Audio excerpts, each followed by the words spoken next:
Let's talk to Randy. Pronouns are he, him from New York. How are you doing, Randy? Fine. How are you all? Oh, doing great. Looks like you had a question about animosity between the polyamory community and the lifestyle community. Yes. So I've been participating in both uh, separately and at the same time, and also been in like monogamous relationships. And one thing I found is that there's this perception between the polyamorous community and the lifestyle community of trying to find the right words. So the lifestyle community in general, and this is my Randy's experience. This is not like I don't like someone else might correct me in the comments, but my experience is that the lifestyle community is like, oh, those polyamorous, they're such prudes, and they're just like, oh, they're all like kumbaya, and the polyamorous community, that the lifestyle people are such sluts, and they just fuck everything that they find in sight.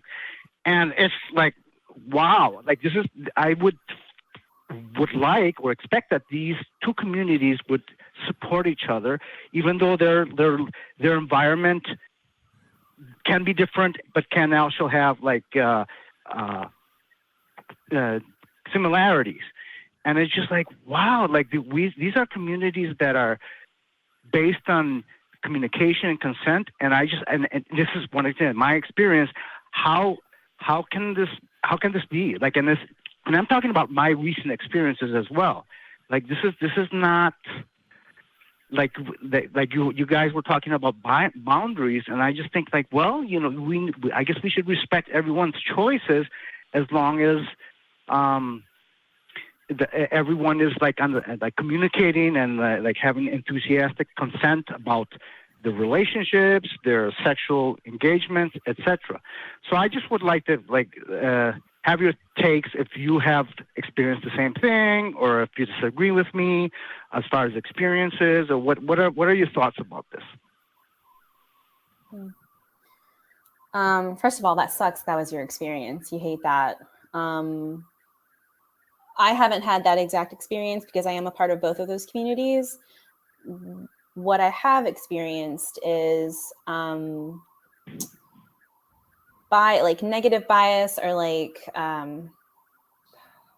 don't even know, prejudice between the polyamorous community and the queer community.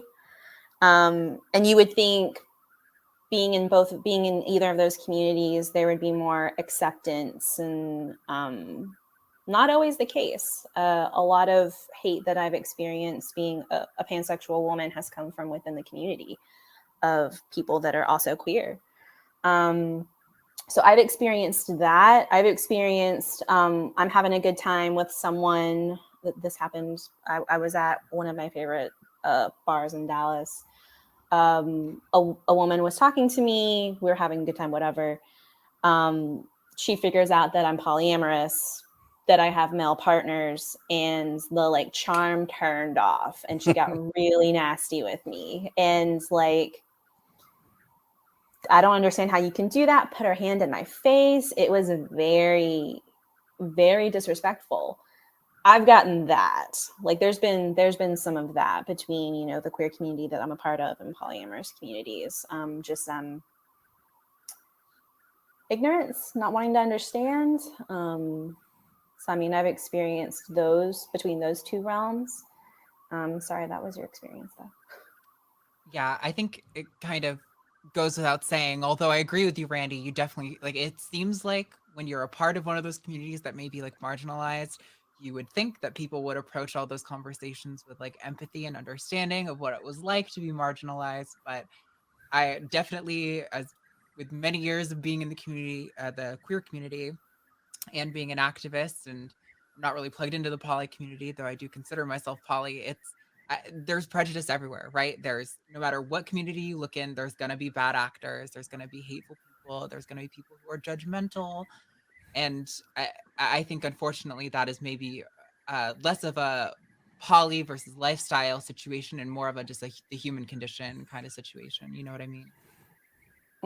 There's assholes Yeah, everywhere. I hope you're right. I hope you're right. You're probably right, but I was really shocked about this because and so then I find myself, because I've been, as you Justine, I've been in both communities, and I was like, this is like, what are we doing here? This is just not what we should be. We should be supporting each other in our choices and our establishment of boundaries, because and I don't know, Justine might correct me if I'm wrong, but in general, both communities tend to be very good at communication, at talking about boundaries, establishing, as I said, enthusiastic consent, and you're both things, both the sexual part and the relationship part can be really good.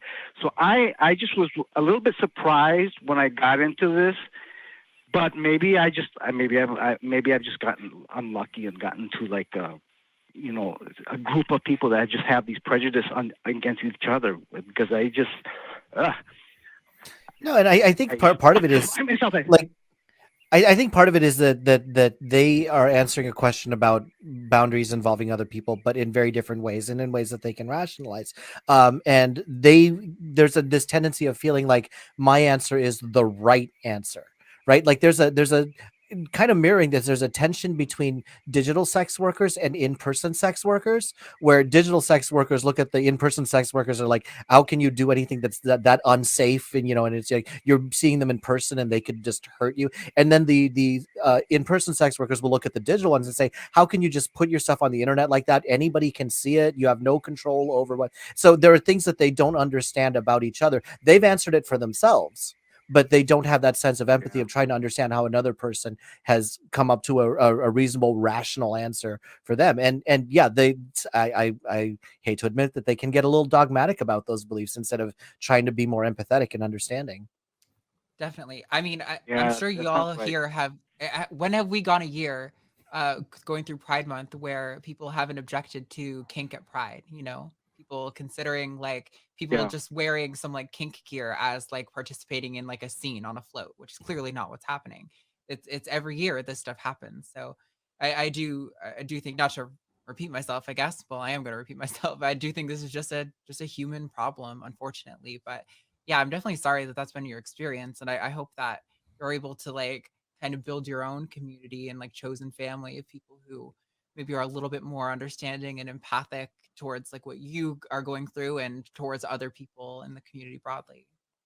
And there also might be like I Yeah, leave some room for the idea that there might be some like protectiveness and defensiveness, saying, you know what, we're already like not understood, so you clearly don't understand us, so you're not one of us, and you kind of get sick of having to be an apologist for your chosen lifestyle after a while, and it's not a great place to be, but I can understand why somebody would just shut that down. And I also wanted to clarify too, when you're talking about the difference between polyamory and lifestyle, that in polyamory you mean like having meaningful relationships with more than one person, but lifestyle is more like, well, I guess you guys are my chosen dance partners for the evening, right? Where you go to lifestyle clubs just to meet people for that. Is that kind of representing what you're talking about? Yeah.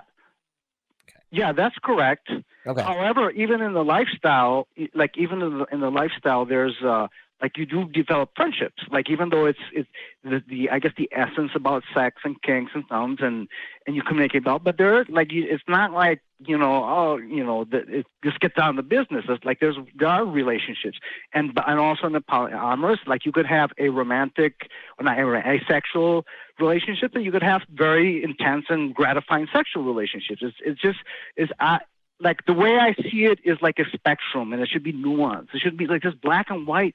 It's just driving me nuts. And like you, Justine, I grew up in Colombia, and my family, half of my family's Colombian, and it's the same thing. Like I feel like I have to like fight against their views about this, and then people that are supposed to be in my community, their views about other. It's really like, wow, there's just too many fronts. No. It's a wonderful lesson. And like, if somebody answers a question differently than you do, be the example, be the one who says, you know what, it's not for me, but I want to understand where you're coming from and how you've answered yes to some of the questions I've said no to. Yeah. and deciding that something isn't for you is absolutely okay. Like we're we all identify as some degree of poly here on the panel, but at the same time we understand that the poly model doesn't fit for everybody, and the same poly model that might work in my relationships wouldn't work in Arden's, and that's fine. So we're not sitting here saying everybody should be poly. The big message here, hopefully, is that even in poly relationships, we have things that people in monogamous relationships can learn from. But yeah, I do apologize for that you have run into such dogmatic people who are very set in their answers and don't want to understand. So the best thing to do is not be that person and be more in the line of, how does that, Arden, your kink is not my kink, but your kink is okay. Okay. Something like that. Yeah. Absolutely. Yeah. Also, there's like, and people evolve. Like, people can be in the lifestyle. People can be like, and you're allowed to do that. Like, and you can decide. Like, I'm in polyamorous, but I decided I want to be in a monogamous relationship, and that's okay too. Like, that's fine. Like this, like you should be allowed to change your mind, change your like. It's not. It doesn't have to be fixed. Definitely. Yeah. I mean, I think that's the core of the conversation we're having here tonight, right? Is about setting those boundaries and communicating what you're feeling and what your needs are and what kind of relationship you want to have. I think everyone wants to feel like wanted and loved and supported in some extent, and negotiating how we do that is really the core of the theme tonight. So yeah, the one asterisk I would add to that is absolutely people change, and your understanding of yourself and the boundaries that you would want to set would change, but it is very much to the benefit of the relationships you're in to make sure you communicate that adequately to the people you're in a relationship with. It's very unfair to have a new boundary and then get upset at people for not just picking up on the fact that you've set a new one. So talk to everybody, talk to each other. Yeah, exactly. Well, guys, so I don't know if you have more calls, but this was an interesting conversation. So, and great show. So, hope to talk to you soon. Right. Yeah, we appreciate it. Thank you very much.